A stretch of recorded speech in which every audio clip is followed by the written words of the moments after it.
completed. It is. The Messiah is come and done. But this is the final redemption. This is the transition from redemption to restoration and to the kingdom. And to go to the kingdom, we have to go through this thing called the Great Tribulation on our journey to the Promised Land, which is called the Greater Exodus.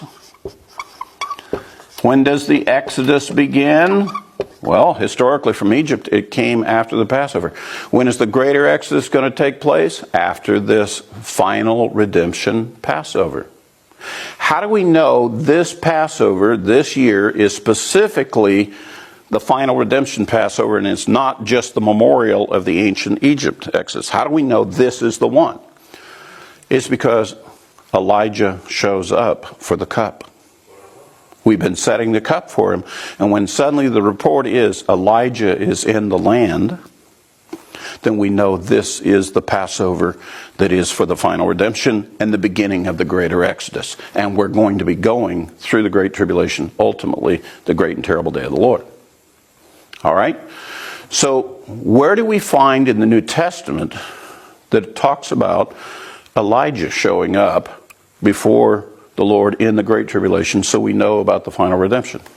Well, we have this incredible prophecy, are you ready for this?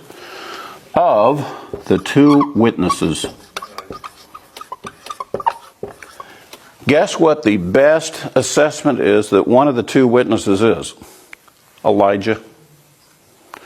We believe that prophecy in Revelation 11 about the two witnesses that come. One who comes in the spirit of Moses, one who comes in the spirit of Elijah, that they will give warning. They will be doing the same thing to Moses and Aaron did with Pharaoh, warning him before the judgments hit, warning the Egyptians about the judgments of God, trying to get them to release the children of Israel so they could go to the Promised Land.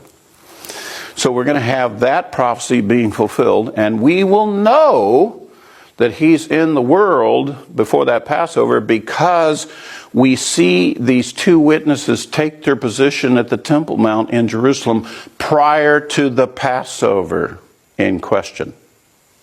So when we come to the Passover that is the final redemption, we already know Elijah is in the world. We already have the testimony. We already see them operating up on the Temple Mount, announcing judgments. There are impending judgments to come upon the anti-Messiah and upon this world that are turning against the Lord.